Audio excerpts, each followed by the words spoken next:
TV news కి స్వాగతం. ముందుగా ముఖ్యాంశాలు. రాష్ట్రంలో అడ్వాన్స్ లైఫ్ సపోర్ట్ అంబులెన్స్ ను ప్రారంభించిన ముఖ్యమంత్రి చంద్రబాబు. మహాశివరాత్రి సందర్భంగా శ్రీకాళహస్తీశ్వరుడికి పట్టు వస్త్రాలు సమర్పించిన దేవాదాయ శాఖ మంత్రి మాణిక్యాలరావు. తిరుపతిలో ఏపీఎస్ఆర్టీసీ ఎంప్లాయీస్ యూనియన్ ధర్నా.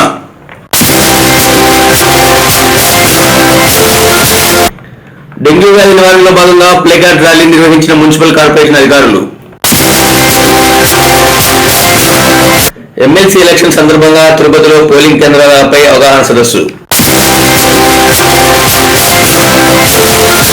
అలిగిరి పాదాల వద్ద Naveen Kumar Reddy TTD GO number 65పై నిరసన.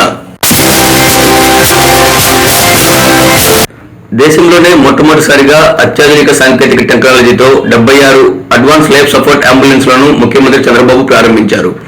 ఒక్కొక్క అంబులెన్స్ 32 లక్షల వ్యయంతో 38 రకాల వైద్య పరికరాలు అందుబాటులో ఉంచినట్టు మంత్రి కామినేని శ్రీనివాస్ తెలిపారు. అంబులెన్స్ లో టెలిమెడిసిన్ డాక్టర్ ద్వారా రోగులకు ప్రత్యేక వైద్య సాయం అందించే సదుపాయం ఏర్పాటు చేయాలని ముఖ్యమంత్రి సూచించినట్లు మంత్రి కామినేని తెలియజేశారు. ఈ కార్యక్రమంలో మంత్రి దేవినేని ఉమామహేశ్వరరావు, వైద్య ఆరోగ్య శాఖ ప్రధాన కార్యదర్శి పూనం మాల్కొండయ్య మరియు ఉన్నతాధికారులు పాల్గొన్నారు. తిరుపతిలోని 26, 30 వార్డుల నందు డెంగ్యూ వ్యాధి నివారణలో భాగంగా మున్సిపాలిటీ కార్పొరేషన్ అధికారులు ప్లేకార్డ్స్ మరియు ఆటో ద్వారా ర్యాలీ నిర్వహించారు.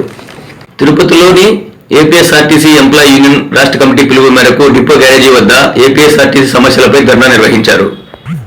ఇందులో భాగంగా డిప్యూటీ జనరల్ సెక్రటరీ ఆవుల ప్రభాకర్ మాట్లాడుతూ ఓపీఆర్ఎస్ ను అభిబస్ సంస్థకు, ఆన్లైన్ రిజర్వేషన్ రెడ్ బస్ సంస్థకు ఇచ్చే ఆలోచన విరమించుకోవాలని తెలిపారు.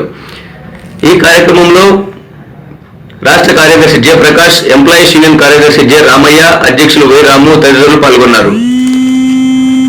ఈ యొక్క ధర్నా యొక్క ముఖ్య ఉద్దేశం ఏంటంటే ఎంప్లాయీస్ రాష్ట్ర కమిటీ పిలుపు మేరకు, మా మిత్రపక్ష యూనియన్ ఎస్డిఎఫ్లో రాష్ట్ర కమిటీ పిలుపు మేరకు రాష్ట్ర వ్యాప్తంగా 107 డిపోల వద్ద ధర్నా చేయడం జరుగుతూ ఉంది.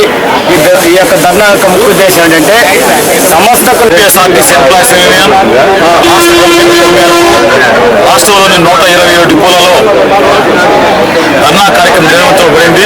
మీకు మించిన అజెండా ఏదైతే ఓపీఆర్ఎస్ రిజర్వేషన్ ఉందో దాన్ని అబీ బస్కి ఇవ్వడాన్ని నిరసిస్తూ, అదేవిధంగా ఆన్లైన్ రిజర్వేషన్ ని రెడ్ బస్సెస్ కి ఇవ్వడాన్ని నిరసిస్తూ, అదేవిధంగా కాంట్రాక్ట్ కార్మికుల్ని ఎవరైతే డిసెంగేజ్ చేస్తున్నారో రాష్ట్ర ఎమ్మెల్సీ ఎలక్షన్ సందర్భంగా తిరుపతిలోని ఎస్జీఎస్ ఆర్ట్స్ కాలేజ్ నందు పోలింగ్ కేంద్రాల అవగాహన సదస్సును ఏర్పాటు చేశారు.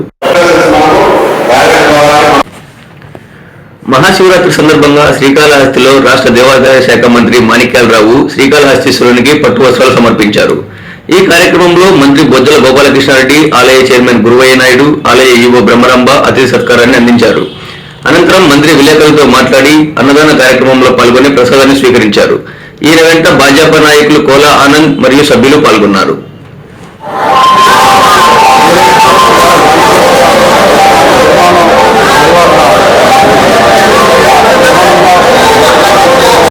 తిరుపతిలోని అలిపిరి పాదాల వద్ద రాష్ట్ర జేఏసీ నేత నవీన్ కుమార్ రెడ్డి ధర్నా చేపట్టారు. ఇందులో భాగంగా ఆయన మాట్లాడుతూ టీటీడీ ధర్మ ప్రచార ముసుగులో భక్తులు శ్రీవారికి సమర్పించే కానుకలు స్వాహా చేస్తున్నారని ప్లేకార్డ్స్ ద్వారా ప్రదర్శించారు. రాష్ట్ర ప్రభుత్వం విడుదల చేసిన జీవో నంబర్ 65ను టీటీడీ ఉపసంహరించుకోవాలని నిరసన తెలియజేశారు.